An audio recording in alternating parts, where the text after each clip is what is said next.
Tonight, the Job Search Tour brings its message back to Dunedin. We join a canter that's really more of a hard slog. And chat to Ann Crawford about the ordeals of the last few months. Good evening. A week after leaving Dunedin, members of the Job Search Tour have returned to the city, confident they're getting their message across.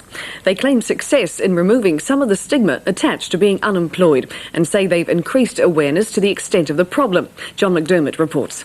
During the past week, these two buses have taken the 28 people on the Job Search Tour to many of the big and the small communities of Otago and Southland. Today, the tour paused in Dunedin before heading north, eventually to the steps of Parliament. The organisers are in no doubt as to the scale of their task. People on the dole are always, there's the accusation that we're lazy, that we sit on our bums, that we're bludgers. Well, in the face of this adversity, we are trying to do so much and against very, very strong odds. There was an official welcome to the Job Search Tour from a city suffering a big share of the pain. 16 firms in Dunedin closed quite recently, which counts for hundreds and hundreds of jobs, probably thousands of jobs. So it is a very real cause that's happening. And I'm glad that you've got yourself together and that you're going up to do something that I'm more happy about the fact that you've got some positive things to take to the government.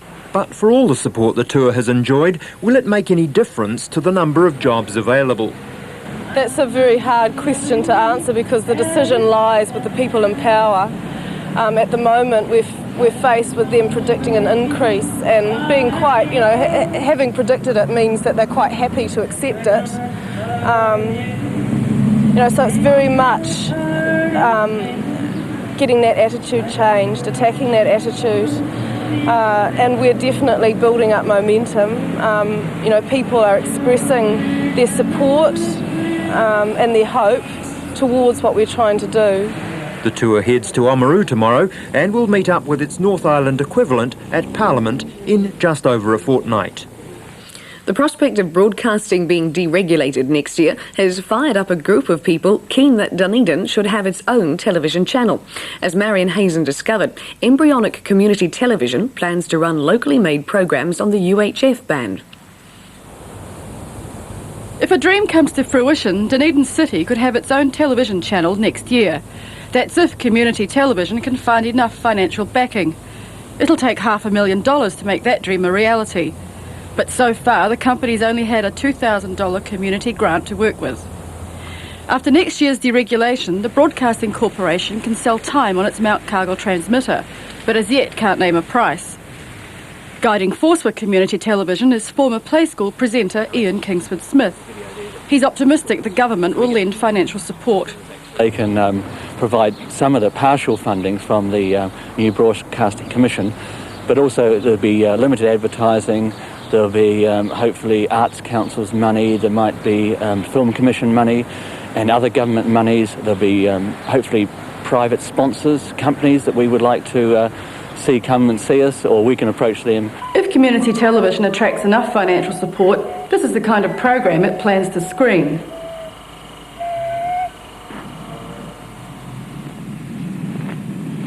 It's not the technical standard viewers have come to expect from TV, but Ian Kingsford-Smith says it will allow more community involvement. Dunedin is a fairly supportive community, and I think anything that promotes Dunedin, that promotes Otago and Southland is the story, and I think television is a medium that is really good for that. But however much local interest there is, won't be enough unless accompanied by investment dollars. Either large or small donations are very welcome. Kiwis can fly. Two of them have just flown from Wellington to Queenstown to take up residence in the Kiwi and Birdlife Park there. And if their present condition is anything to go by, they're much better air travellers than their reputations would indicate. Lee Davies reports. After 8 months of hand-rearing at Wellington Zoo, the two Kiwi youngsters were given the chance to spread their wings. But before they caught the flight to their new Queenstown home, they were carefully checked and measured.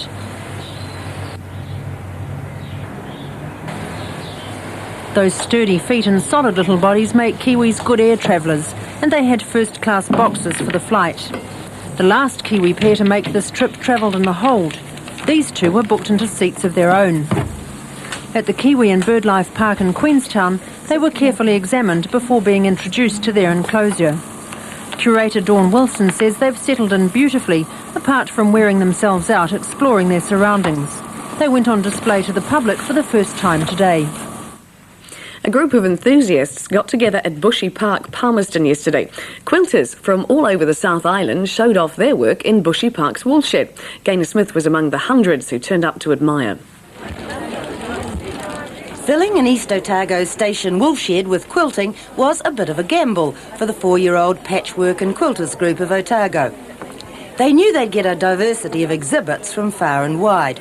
But apart from quilting aficionados, would many people take that Sunday drive? In fact, the woolshed was so packed we just worked around the edges. Guest exhibitor and judge Val Cuthbert of Auckland showed a variety of quilting techniques with her water lily, a kimono and a vibrant wall hanging. Traditional quilts range from Tracy Preston's Amish Ohio Star pattern to Jean Williams' story quilt, each square representing an aspect of one girl's life. Marion Guy's tulip pattern is traditional applique with a saw-toothed edge. Not all quilting's done on quilts, of course. Cushions and boxes show that. And it can produce intriguing hangings for windows or for walls. They say it's a soothing pastime, and yesterday's admirers seem to find it soothing looking at the results of quilters' patience. Now the temperatures in the first of our backdrops marking Dunedin's Rhododendron Week. Half Moon Bay had 17 degrees at 3 o'clock, Invercargill 17, Gore sunny, the high of 22, Balclutha 20, Dunedin 19, Palmerston 19, Oamaru 20. Kurau 21, Queenstown 15, Wanaka 12, Alexandra 20 and Te Anau rain in the low today of 11. And for tomorrow, Dunedin 18 and Invercargill 16 degrees. The weekend wind didn't deter a large crowd from running up Palmerston's Puketapu. Yesterday was Kelly's Canter, the annual reenactment of a police constable's wartime lookout duty. Gaynor took up a vantage point on the hill. Peering down at what looks like a swarm of ants starting off makes you wonder why 138 people would want to battle today's wind gusts up a hill. But for many, it's tradition. The front runners stand out early. They know the record is 17 minutes 47. Many in the next bunch don't think of the race record, just improving on their own last time. Russell Hurring of Dunback second onto the rocky stage. In this terrain, canter's not quite the word. This was Constable Bert Kelly's route during the Second World War. The Mackenzie Memorial, his lookout for enemy ships. And while we watch for the front runner to emerge around it, he's taken the line of least resistance to the right. Here, not only legs take the punishment. And the strung-out field's easier to assess, most still on their way up as Russell Hurring comes down. He came home first in 18 minutes 50 seconds. The finish line reception eases many a pain. Youngsters who did a shortened course get as much applause as those who covered 5 kilometres. Palmerston challenges the mountain in Kelly's Canter once a year for pride, as Everest's challenged because it's there. There's a certificate to prove you finished with a placing. And fans looking forward to, say, 1995? Southland Heart Lung transplant patient Ann Crawford has recovered from her long flight home from the United Kingdom at the weekend. She left New Zealand 3 months ago expecting to have another double transplant, but the operation was unnecessary. George Burke talked to her today. Ann's rejection problems became serious in July and she was flown to London's Harefield Hospital, where it seemed a second transplant would have to take place. As tests were being carried out, Ann started having seizures and she was admitted to Southampton Hospital seriously ill. Her chances didn't look good, but she made a miraculous recovery, after which it was found the second transplant wasn't needed. I don't remember actually having the fits, which is probably just as well. But waking up in between a few of them, I don't know whereabouts it was, but it's very confusing. And I'd always imagined that when you're really confused, you don't know it, but you do. And it's really frightening because I couldn't remember some of the family names. You know, it's just, I knew them, but there was a mental block. And that was really scary.